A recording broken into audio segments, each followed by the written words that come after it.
देश के लोग और हम लोग उनके ऊपर एक डिजिटल एयर स्ट्राइक करेंगे और उनकी जितनी भी आप समझिए कि जो लाइफ लाइन है चीन की, अलग अलग तरीके से, चाहे वो कैसी भी लाइफ लाइन हो, चाहे वो डिप्लोमेसी के जरिए हो, चाहे वो सेना के जरिए हो, और चाहे वो व्यापार के जरिए हो, और चाहे वो डिजिटल रूट के जरिए हो, हम एक एक करके उनकी लाइफ लाइन काटते चले जाएंगे। और ये उनकी बहुत बड़ी लाइफ लाइन थी।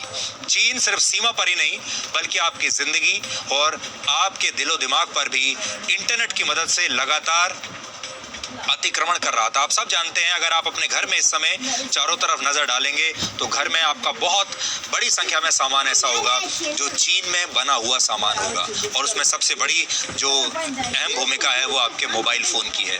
आप सिर्फ चीन में निर्मित मोबाइल एप्लीकेशन का ही इस्तेमाल नहीं कर रहे थे, बल्कि जाने अनजाने में चीन की कंपनियों और वहां की सरकार को भी अपनी सभी निजी जानकारियां आप सौंप रहे थे। उदाहरण के लिए, चीन के ज्यादातर मोबाइल फोन ऐप्स दूसरे ऐप्स के मुकाबले उपभोक्ताओं से यानी आपसे 45% ज्यादा परमिशंस मांगते हैं। इनमें टिकटॉक, यूसी ब्राउजर, हेलो और शेयर इट जैसे ऐप शामिल हैं। कई मामलों में तो ये ऐप्स आपके स्मार्टफोन के कैमरा और माइक्रोफोन के इस्तेमाल की भी आपसे इजाजत मांग लेते हैं, और आप जाने अनजाने में इन्हें इजाजत दे भी देते हैं, क्योंकि उस समय आप इन ऐप्स को इस्तेमाल करने के लिए आप बहुत जल्दबाजी में होते हैं, जबकि इन परमिशंस की कोई आवश्यकता नहीं होती। यानी जरूरत पड़ने पर इन एप्लीकेशंस की मदद से आपकी तमाम निजी बातचीत सुनी जा सकती है और आपके आसपास की तस्वीरें और वीडियोस भी रिकॉर्ड किए जा सकते हैं, और ये सब कुछ बिना आपकी इजाजत और बिना आपकी जानकारी के हो सकता है। चीन के कानून के मुताबिक सभी कंपनियों को वहां की सरकार के साथ अपना डेटा शेयर करना होता है, यानी आपका प्राइवेट डेटा चीन की सरकार के हाथ भी लग सकता है।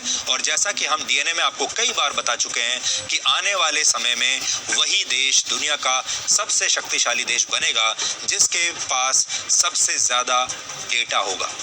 Data is the new oil. अब युद्ध जीतने के लिए परमाणु बम या मिसाइलों की जरूरत नहीं है, बल्कि सिर्फ आपके डेटा का इस्तेमाल करके भी किसी दूसरे देश को घुटने टेकने पर मजबूर किया जा सकता है, और यही चीन की एक बहुत बड़ी स्ट्रैटेजी रही है। चीन की ये डिजिटल विस्तारवादी नीति भारत जैसे देशों के लिए सिर्फ सुरक्षा के नजरिए से ही खतरा नहीं है, बल्कि इससे स्थानीय व्यापारियों और उद्यमियों को भी बहुत नुकसान हो रहा था। अब हम अमित दुबे के पास एक बार चलते हैं। अमित,